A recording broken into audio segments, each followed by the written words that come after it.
They said power belonged to the loudest voice in the room. Camille Dawson proved otherwise. When a black woman's outstretched hand was dismissed at a billion-dollar summit, it didn't just spark outrage, it set a movement in motion. Behind that quiet moment lay decades of buried injustice, corporate betrayal, and hidden alliances. As empires crumbled and new rules were written, one truth became undeniable.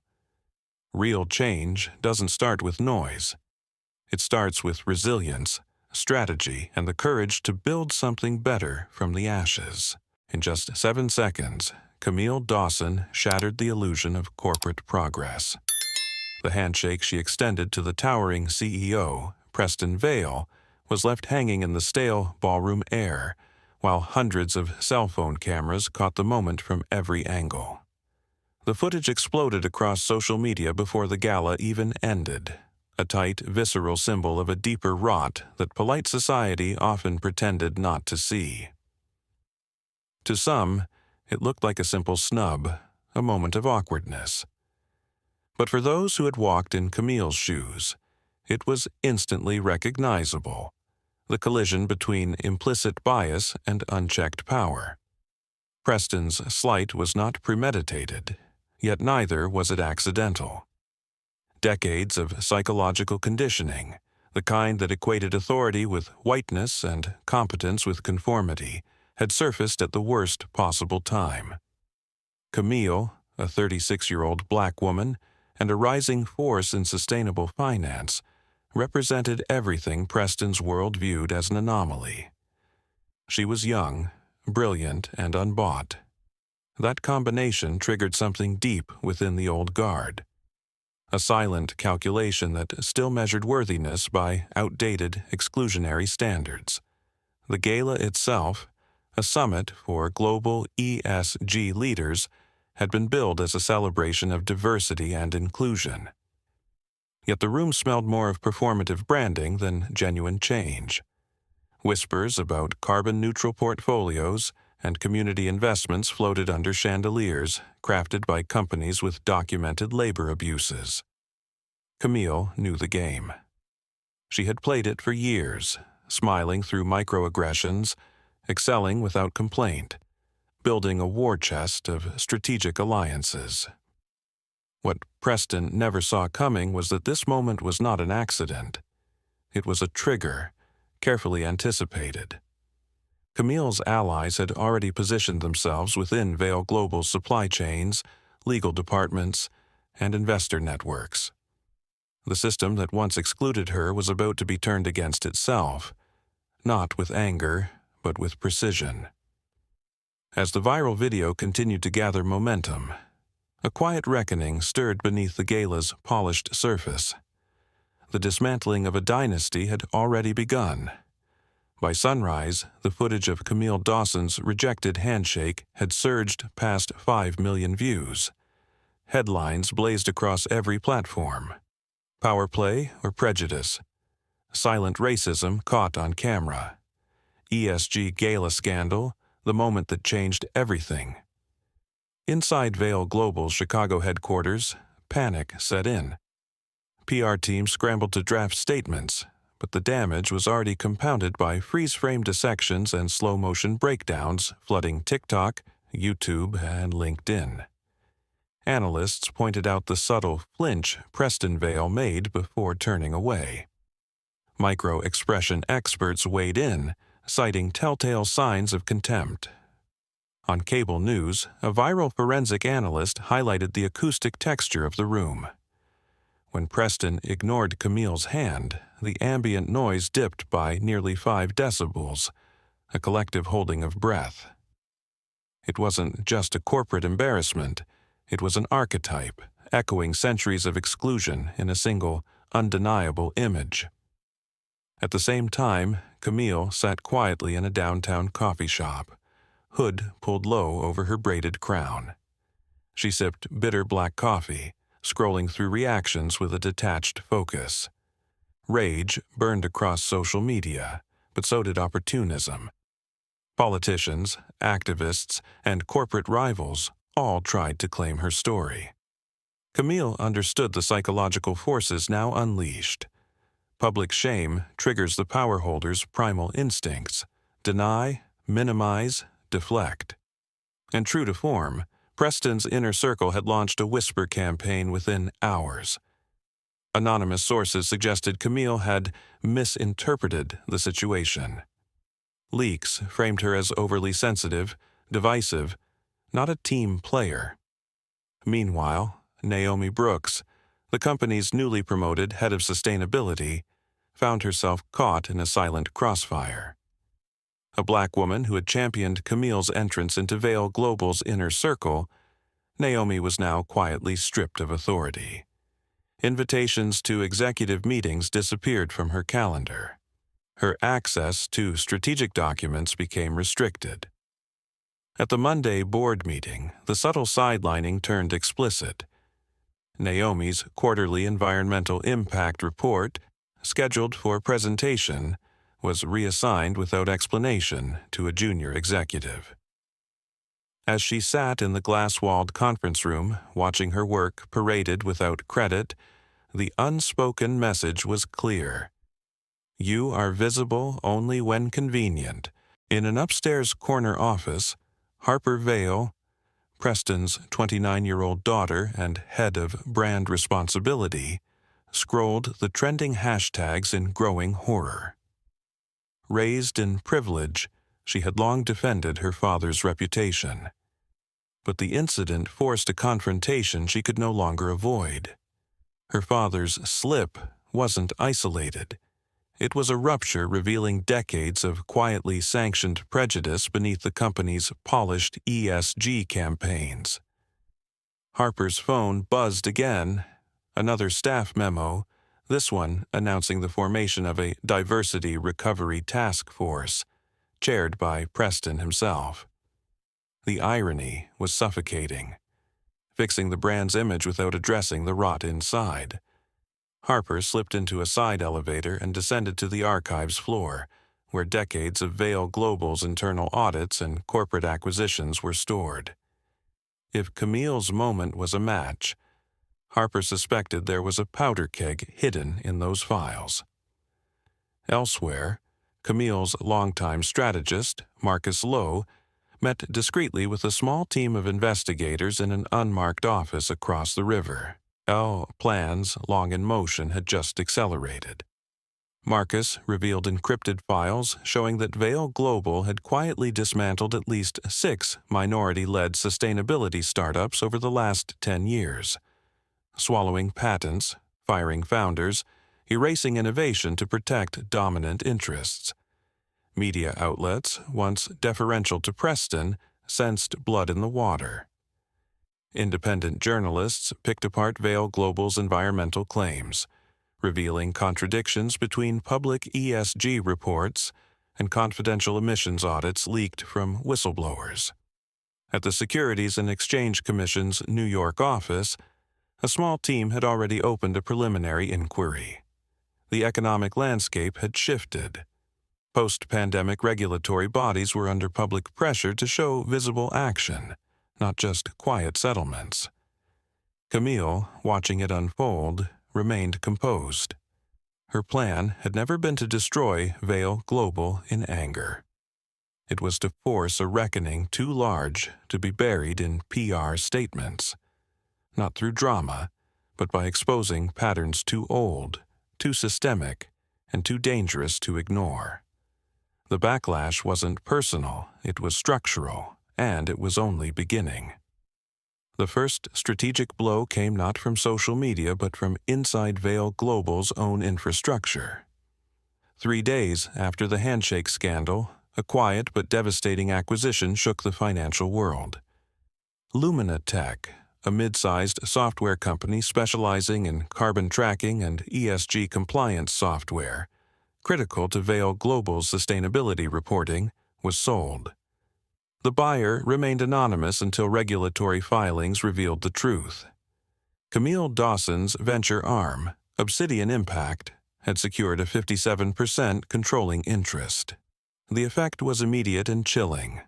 Without Luminatech's customized systems, Vail Global's ability to generate compliance reports would falter within weeks. Preston Vail's assurances about carbon neutrality, already questioned in the press, were now exposed as vulnerable projections rather than certainties. Preston's executive team rushed to contain the crisis. A closed-door emergency meeting stretched into the early morning hours. Proposals were floated, creating proprietary software overnight, switching providers, suing for breach of contract. Each option unraveled under scrutiny. New software would take months. Alternative providers were deeply integrated with regulators wary after a string of SEC investigations into false ESG claims. Suing would only publicize the dependency Preston had desperately tried to conceal. While Vail Global stumbled, Camille's team deployed the second phase.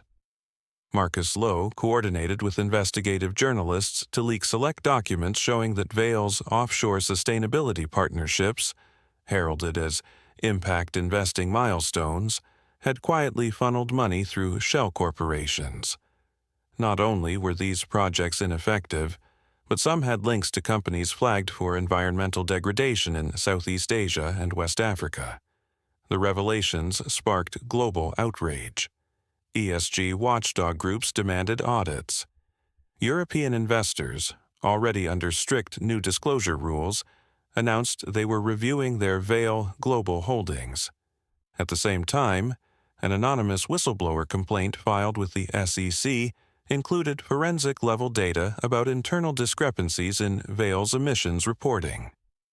The complaint cited mismatches between internal memos and public disclosures going back 5 years, timelines that could potentially implicate Preston himself under newly strengthened whistleblower protections enacted after a series of corporate scandals earlier in the year.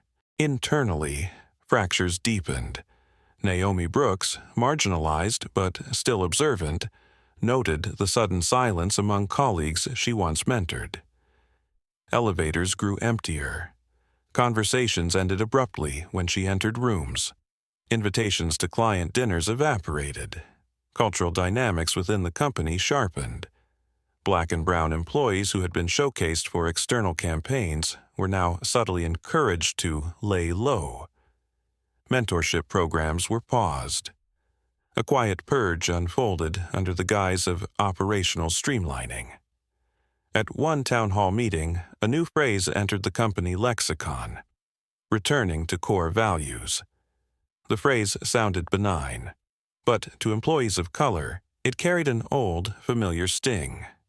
Code for a retreat into homogeneity, where difference was tolerated only when invisible. Meanwhile, Harper Vail fought a personal battle behind the scenes. Digging deeper into the archives, she unearthed a pattern that shook her loyalties even further. Decades of acquisitions showed an unmistakable trend.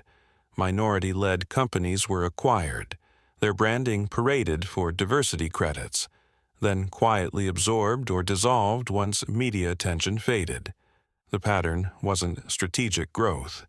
It was predatory camouflage.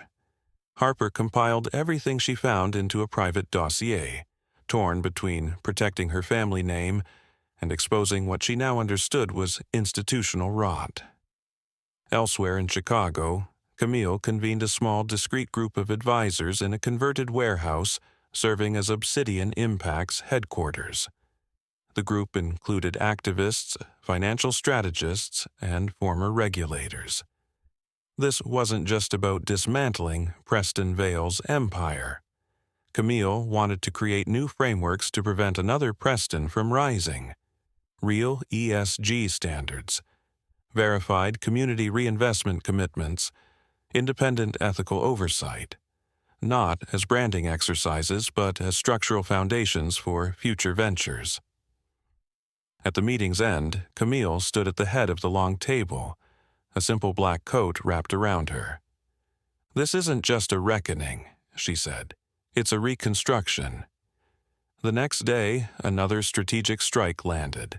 Vail Global's major logistics partner, Zenith Maritime, announced it was severing ties, citing reputational risk clauses triggered by multiple ongoing investigations. Shipping disruptions began almost immediately.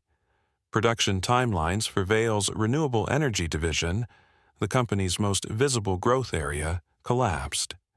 Investors panicked. Vale's stock plummeted by 18% in a single trading day. Institutional holders began dumping shares.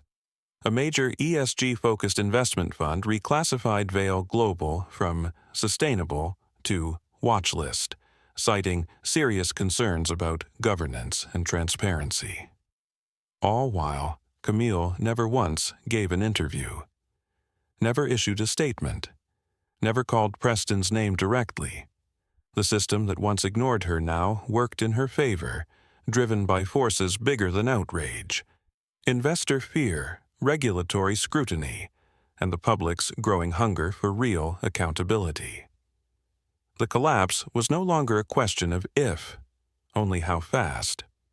Harper Vale sat in the dim light of the company archives, her laptop screen casting a pale glow across stacks of acquisition records and internal memos. Her pulse pounded in her ears as she connected the final threads.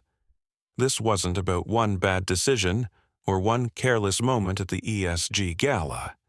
It was a pattern. It was the design. The records painted a picture so damning she struggled to absorb it. Minority-led startups brought in with great fanfare were methodically dismantled. Environmental initiatives trumpeted on conference stages were quietly defunded after photo ops ended.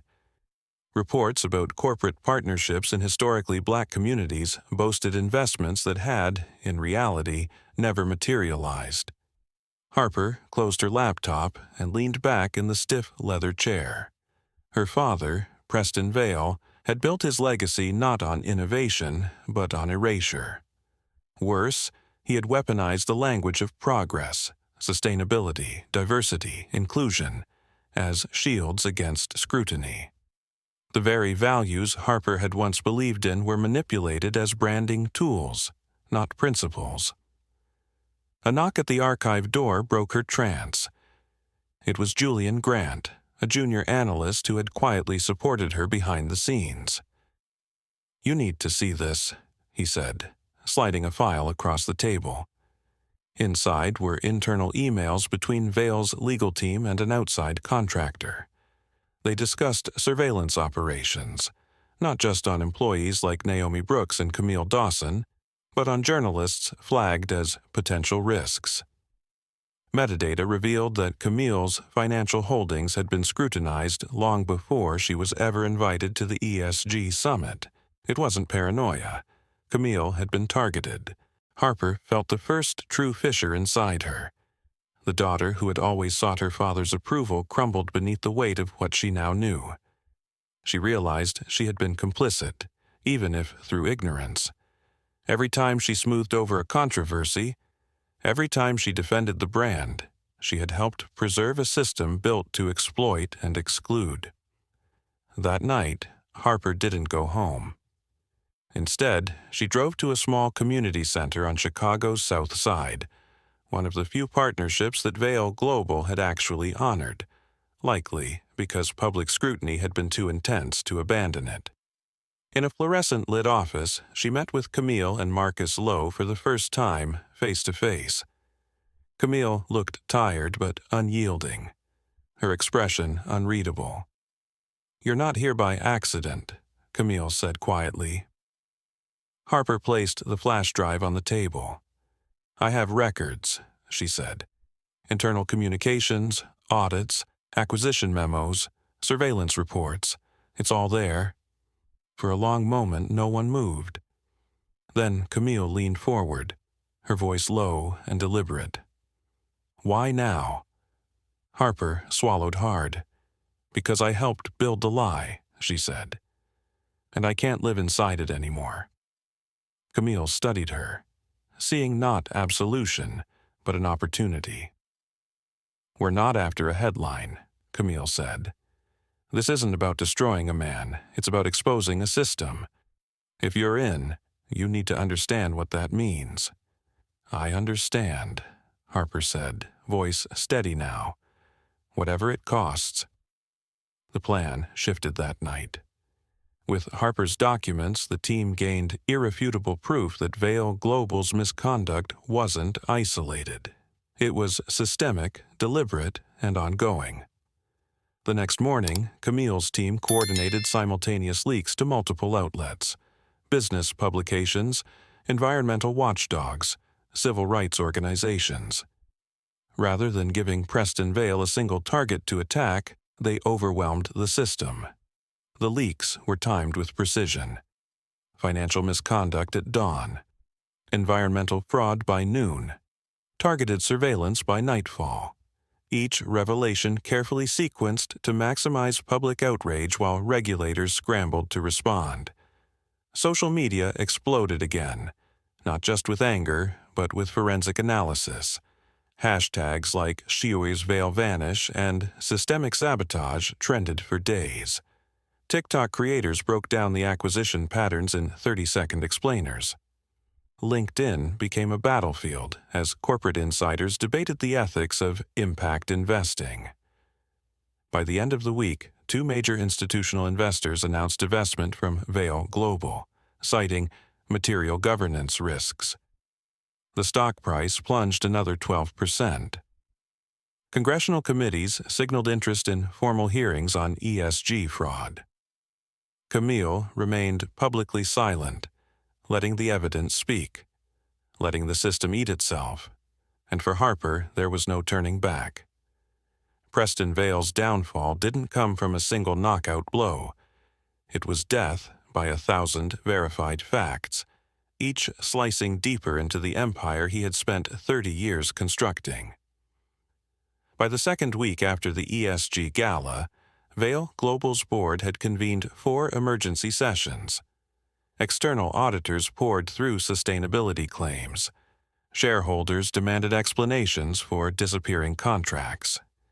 Internal emails, once protected by privilege, were subpoenaed by the Securities and Exchange Commission. Inside the company's Manhattan headquarters, the mood had shifted from denial to open panic. Floor by floor, layoffs rippled like aftershocks. Department heads vanished without notice. Access badges were deactivated in batches. At an internal town hall, Preston attempted one last public stand. He stood before a thinning group of employees in the 30th floor auditorium, delivering a speech heavy with patriotic metaphors and deflections. He blamed external actors for destabilizing Vail Global's mission. He spoke of witch hunts and unfounded attacks on capitalism itself. But no amount of rhetoric could erase what was already public record: the environmental violations, the falsified diversity reports, the hidden surveillance operations. Each revelation matched with time-stamped documents. Each denial countered by forensic evidence. By the end of the speech, no one applauded. Meanwhile, Camille Dawson's team orchestrated the final moves with surgical precision. A coalition of ESG watchdogs filed formal complaints with European regulatory bodies.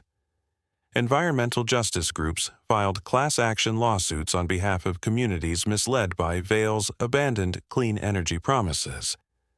Financial firms downgraded Vail Global's bonds to junk status. Still, Preston clung to the delusion that he could outmaneuver the storm. His final gambit involved hiring a crisis PR firm with political ties to spin the narrative into one of victimhood, a strategy increasingly common among embattled CEOs. But the public appetite had shifted. The same public that once accepted vague apologies now demanded tangible accountability. In a post-pandemic, post-ESG hype world, sentiment had hardened. Diversity pledges weren't enough. Carbon neutrality slogans weren't enough. Receipts mattered. Proof mattered. At the federal level, the Department of Justice, emboldened by a recent surge in corporate fraud prosecutions, opened a criminal investigation into Vail Global's financial disclosures. Investigators focused on offshore accounts, shell corporations used to mask environmental damage, and falsified investor reports. For Preston, the walls were no longer metaphorical. They were closing in. Harper Vale, once the golden daughter of the empire, dealt the quietest but perhaps most devastating blow.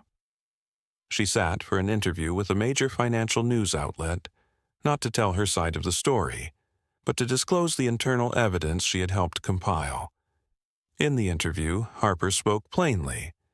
There's a difference between making a mistake and building a system designed to erase people while pretending to empower them, she said. Vale Global wasn't just flawed. It was predatory by design. The video racked up 20 million views in 72 hours. Unlike previous exposés that featured external critics, Harper's inside knowledge stripped away any plausible deniability Preston had left. Meanwhile, Camille remained characteristically silent, never issuing a single public statement. Her silence became a mirror, reflecting the magnitude of Preston's collapse back at him with brutal clarity. In the background, another domino fell. The Department of Labor announced an investigation into Vale Global's employment practices, particularly its retaliation against whistleblowers like Naomi Brooks. The pattern mirrored broader real-world trends, where retaliation claims surged alongside corporate attempts to manage DEI image crises. As lawsuits stacked and investigations widened, Preston's personal wealth evaporated. Stock options became worthless. Asset seizures loomed. Prestigious speaking engagements and honorary board seats were rescinded. Even his family retreated. Former friends disappeared into the shadows. Old allies issued carefully worded statements of deep concern or commitment to ongoing investigations. It ended not with fireworks, but with a quiet, humiliating exit. Under pressure from the board and facing irreversible brand damage, Preston Vale resigned as CEO in a closed-door meeting. No farewell gala, no golden parachute. That night, as news outlets ran muted footage of Preston leaving headquarters with nothing but a slim leather briefcase, Camille stood on the rooftop of Obsidian Impact's Chicago office, watching the city lights flicker. Marcus Lowe approached, 2 coffees in hand. "It's done," he said quietly. Camille shook her head. "No," she replied, her voice steady.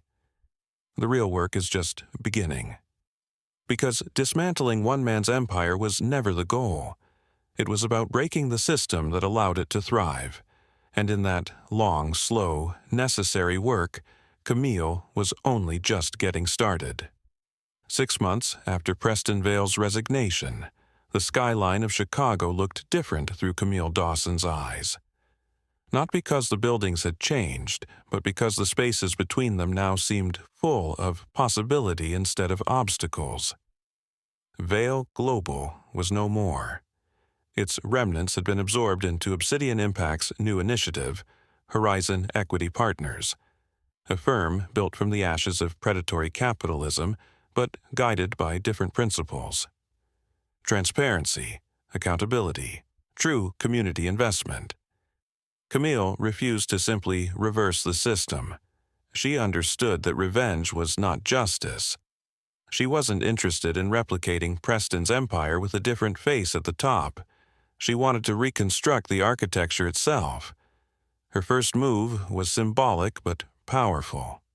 Horizon's new headquarters was not established in a downtown skyscraper, but in an abandoned warehouse Camille purchased on the city's south side. The restoration was deliberate. Local contractors were hired. Minority-owned suppliers provided the materials. The renovation team itself was made up of workers overlooked by traditional firms, returning citizens, single mothers, immigrants. The message was clear. Change wasn't theoretical. It had to be lived every day, every choice. Internally, Horizon Equity Partners looked nothing like traditional firms. Salaries were transparent across all levels. Executive bonuses were tied not just to profits, but to measurable community impact. an innovation that drew cautious admiration from the business press and skeptical curiosity from Wall Street. Camille installed an independent ethics review board with full investigative authority over all corporate decisions. Harper Vale, now fully severed from her family's legacy, served as Horizon's chief ethics officer. Their first major initiative launched with little fanfare but profound implications. A $200 million fund dedicated solely to scaling businesses led by historically excluded founders. Black, Indigenous, immigrant, women-led companies, without demanding controlling stakes or forced rebranding. "We're not here to absorb your vision," Camille said at the fund's announcement. "We're here to invest in it." The move disrupted traditional venture capital models. It turned heads in financial circles. Several ESG funds, desperate to rebuild their credibility after a wave of public skepticism about greenwashing, sought partnerships. Horizon Equity was quickly listed as a model case study for sustainable and ethical investing. But Camille knew not everyone cheered the changes. Legacy players saw Horizon's model as a threat. Whispers of obstruction grew in back rooms where old money still pulled strings. Bank loan approvals stalled. Permits were delayed. Still, Camille pressed forward. Naomi Brooks, recovered from the trauma of her time at Vale Global, returned to the forefront. She became Horizon's Director of Strategic Impact, overseeing programs that combined environmental restoration with job creation in underserved areas. Together, Camille and Naomi redefined what a corporate success story could look like. Where community gardens replaced abandoned lots, where microgrants helped rebuild neighborhoods left behind by decades of redlining. Throughout this transformation, Camille maintained a simple personal rule. No self-congratulation, no corporate victory laps. Every month, she met privately with community leaders, activists, and organizers. No PR teams, no staged photographs, just real conversations about what was needed, what wasn't working, and how Horizon could do better. The effects rippled beyond Chicago. National publications highlighted Horizon's model in features about the next generation of ethical capitalism. Business schools rewrote case studies to include Camille Dawson's blueprint.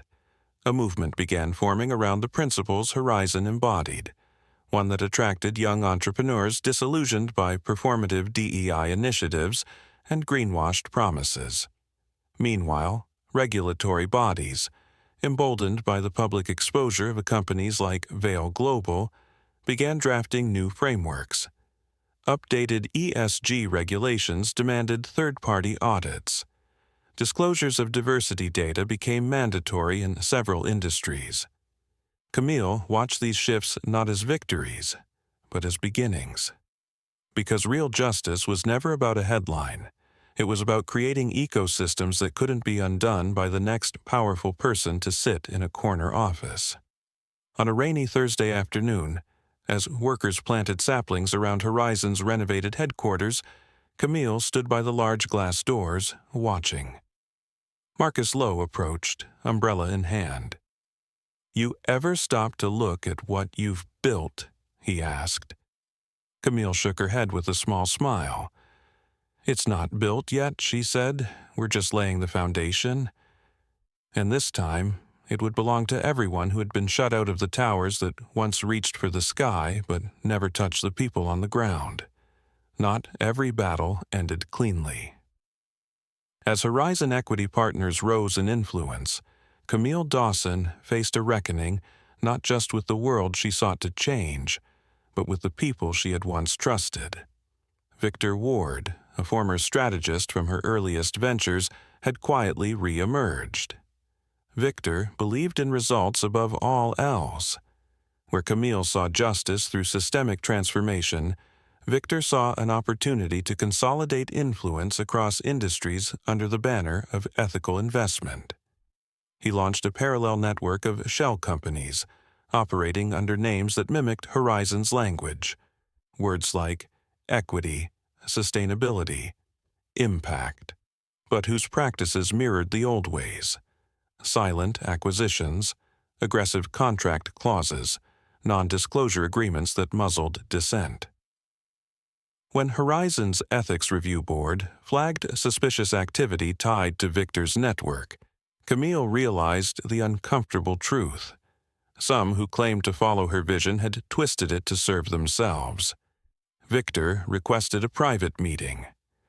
In the quiet of a small art gallery Camille often visited for peace, they stood among canvases painted in bold, chaotic strokes. "You changed the rules," Victor said, voice low. "Now you want to punish everyone who plays by them." "I didn't change the rules," Camille replied. "I'm trying to change the game." Victor smiled sadly. "That's not how power works." The conversation didn't last long. No shouting, no accusations, only the heavy recognition that they had diverged too far to bridge. Afterward, Camille instructed Horizon's legal team to publicly disassociate from Victor's holdings. Quietly, methodically, they tightened compliance protocols, established a permanent division tasked with monitoring not just internal practices but the behavior of affiliates. Meanwhile, the media, hungry for new narratives, shifted focus. Exposés began surfacing about second-generation impact firms that profited from the new hunger for ethics without delivering meaningful change. The term woke washing entered financial reporting vocabulary. Camille watched these developments with a tempered heart. She had learned the hard lesson of the cycle. Every revolution bred opportunists alongside reformers. But she also saw signs of real progress. New federal policies introduced stricter penalties for corporations that misrepresented ESG commitments. Independent certification standards gained traction. Communities long neglected began seeing tangible investments in education, infrastructure, and green technologies. At a private leadership retreat, Naomi Brooks captured the moment best. "True power isn't about dominating the system," Naomi said, her voice steady across the circle of new leaders. "It's about making it impossible to go back to the way things were." Camille nodded, her mind tracing the long journey from Preston Vale's snub to this fragile, hopeful precipice. Power was still dangerous. Accountability still fragile. But possibility now had a foothold where before there had only been walls. The work would never be finished. The temptation to repeat old mistakes would never disappear. But for the first time in a long time, Camille Dawson believed that the future could be rewritten. One decision, one structure, one act of courage at a time.